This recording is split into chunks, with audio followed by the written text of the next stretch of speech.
I would like to ask a question about guilt. So I'm working with guilt issues, and it seems like I'm feeling it, but it's returning back and back. So obviously I didn't feel it deep enough, but I don't know how to do it all. Well, guilt could be the result of one of two different things. Firstly, guilt can be guilt that is not ours. In other words, that somebody has impressed it upon us, usually our parents. And if that's the case, then all we need to do is recognise a truth about the guilt, and the guilt will actually leave us. If the guilt is ours, then usually it relates to the law of compensation that I was talking to last night, where we have done some things that have damaged other people, and we need to go through the process of actually feeling that damage that we've done to other people through our course of action that we chose to do. And that process you'd call the law of compensation, and that's a different type of guilt, if you like. That is a guilt that you need to allow yourself to feel as to why you actually did those actions. So let's say, in the first instance, let's say my mother felt guilty all of her life, and whenever there was a sexual conversation or anything sexually discussed, so in other words, she had sexual guilt, let's say. From a very young age, then I will feel guilty about sexual matters. Now, it's not really my guilt, it's really my mother's, and it's something that she has impressed upon me. And so in that case, all I need to do is see the truth is that firstly, it's my mother's guilt that I'm actually trying to feel, and secondly, it's not an emotion that's necessary, because it's not true. You know, there's no problems with sexuality from God's perspective, because God created sexuality. So just because your mum had that viewpoint and pressed that onto you emotionally, it doesn't mean it was true. Once you accept those truths emotionally, then usually the feeling of guilt leaves you. In the second case, if I have done things to harm somebody else, so let's say in the case of sexual guilt, let's say I was a man in a relationship and I cheated on my partner. Now, that's a totally different situation, because that is a situation where guilt is going to help me trigger the underlying emotion as to why I actually took the action of cheating on my partner. And guilt is a way for us to actually access that underlying emotion.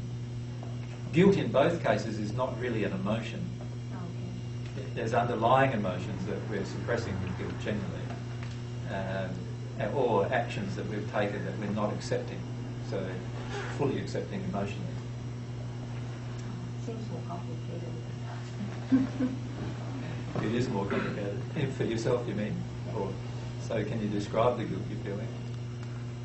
Well, first of all, I have trouble to recognize why do I feel guilt, like because it's my mom or because I did something to somebody. So I have big trouble in this recognition.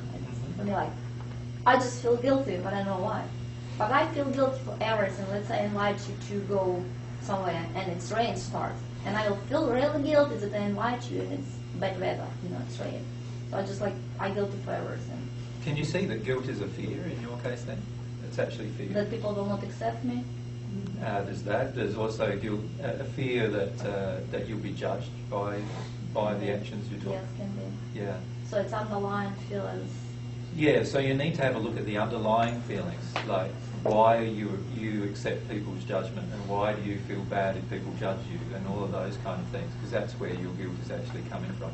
Guilt is like anger and jealousy and other types of emotions in that they are capping emotions. They're not the actual emotion. So it's just a good idea to break it on small pieces, right, and see what it triggers guilt in me, right? So what triggers the feeling of guilt? Because that's the real emotion. Guilt is just the result or the effect. Does that make sense? Yes. Yeah. So you know how you feel guilty about all different types of circumstances. Mm-hmm. Yeah. You will actually find there's a common thread between them all when you start looking at your fear as to what creates the guilt, which is your fear of some other emotion within you. And it's a fear of, being misunderstood and being, a fear that other people will reject you, and there's quite a lot of different fears associated with it in your case. Yeah, as you're talking about it, I can see different layers. Yeah. On this, yeah. Yeah. Okay. Yeah. So you don't have to feel the guilt. The guilt is actually the effect of of not feeling the emotions underneath. Just like anger, you don't have to feel the anger, because anger is an emotion that you create in order to avoid other emotions underneath. So you could choose to just go straight into the emotions underneath. But if you don't choose to go straight into the emotions underneath, then the effect will be that you'll need to feel the effect emotion, which is guilt or anger or jealousy or whatever. Many of us have sat under Lulu's teaching. You've probably heard some of us speak. You've heard Mike perhaps speak of Lulu. But he always says, whenever a feeling comes up, and how does that make you feel? And you go back and you feel the layers. Each feeling leads to another feeling until you can't go back anymore, and that helps you get to the, I forget the term you use, the core issue. And ultimately that's what you discover is the core issue. If you're willing to peel back the layers and see, and how does that make you feel? How does that make you feel? And just go back one layer at a time. But it's easy to say, I know that I need to feel. Yeah, I know I need to feel so what. Yeah, I'm feeling. How I know that I'm really doing it, How can I know that I really going deep and work with it? Because, I can sit whole day alone and say, I know I need to feel, I'm going to feel it, right? So how can I do it? How really with these tools we need to go into this? Well, all of those capping emotions are really fear-based in the sense that they're a fear of getting to the underlying emotion.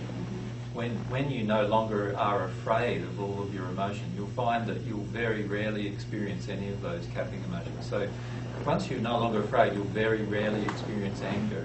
You'll very rarely experience jealousy, if ever. You won't ever experience them, in fact, in time. You won't experience guilt, and you won't experience shame, and quite a lot of other emotions, which are all emotions that are basically based around fear of an underlying issue that you don't want to touch.